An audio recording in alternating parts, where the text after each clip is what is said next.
बिल्कुल। और एक और प्रमुख मुद्दा स्ट्रेट ऑफ हॉर्मुज का। हॉर्मुज स्ट्रेट पर भी डील होते ही हॉर्मुज स्ट्रेट खुल जाएगा, ये कहा जा रहा है। स्ट्रेट ऑफ हॉर्मुज बहुत जल्द खुलने वाला है, बयान दिया गया। और लेबनान में हमले का मुद्दा अलग है, ये भी कहा गया। अब ट्रंप के बयान के मायने क्या हैं, ये भी समझ लेते हैं। डोनाल्ड ट्रंप को अब भी डील की ज्यादा उम्मीद नहीं है। यूरेनियम पर ट्रंप की जिद डील में बड़ी बाधा बन रही है। हॉर्मुज तभी खुलेगा जब डील फाइनल होगी, इस तरीके के बयान दिए गए हैं। Group captain DK Pandey sir, जिस तरीके से डोनाल्ड ट्रंप लगातार बयान दे रहे हैं और अपने ही बयानों में कंफ्यूज होते हुए दिखाई दे रहे हैं। कभी वो कहते हैं कि डील अच्छी हो रही है, लेकिन अगर एक भी अमेरिकी सैनिक की मौत हुई तो फिर हमला कर दूंगा। इसे किस रूप में देखा जाए? क्या दबाव बनाने की कोशिश की जा रही है, या फिर इतना कंफ्यूजन हो चुका है कि सॉल्यूशन उन्हें भी नहीं पता है?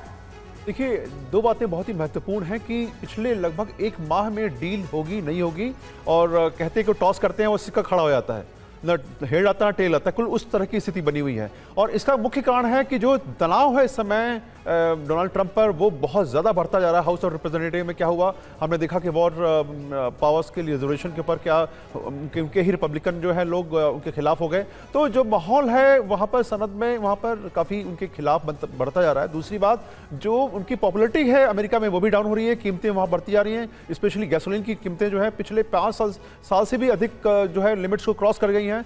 चौथी बात, उनका खुद का स्वास्थ्य के बारे में काफ़ी खबरें आ रही हैं कि उनको भी शायद हार्ट रिलेटेड, हालांकि इसको कंफर्म नहीं किया गया, सब अंदेशा जता रहे हैं कि शायद पिछले सप्ताह उनको शायद हार्ट अटैक भी हुआ है, क्योंकि उनके जो चेहरे पर स्वेलिंग और बाकी जो हालात देखे गए उस पर लोगों के जो कमेंट आ रहे हैं। तो निश्चित रूप से एक उनके ऊपर तनाव है। लेकिन सबसे बड़ा तनाव जो मेरी आंकलन में है कि नवंबर में जो मिड टर्म पोल्स होंगे उसमें उनको सामना करना है। हालांकि जो भी हाउस ऑफ रिप्रेजेंटेटिव में हुआ उस पर वीटो कर सकते हैं आराम से डोनाल्ड ट्रंप, और जारी रख सकते हैं, क्योंकि 2/3 समर्थन चाहिए और ऐसा जुटा पाएंगे लोग, विरोधी पक्ष डेमोक्रेट्स कर पाएंगे, मुश्किल है। लेकिन डील ईरान के जो बगई हैं, जो उनके विदेश प्रवक्ता, विदेश मंत्रालय के प्रवक्ता हैं, वो कह रहे हैं कि डील में तो भाई हम ना न्यूक्लियर की बात कर रहे हैं, ना हम बात कर रहे हैं मिसाइल्स की, हम बात कर रहे हैं कि स्ट्रेट ऑफ हॉर्मुज को खोलने का और सीज फायर कैसे हो। और यहाँ जो है डोनाल्ड ट्रंप लगातार बोल रहे हैं कि भाई यूरेनियम के ऊपर काफी बात हो गई है और ईरान तैयार हो गया। तो जो दोनों के बीच में जो नैरेटिव सेटिंग की बात चल रही है और बहुत बड़ी जो है मतभेद दिखाई दे रहा है,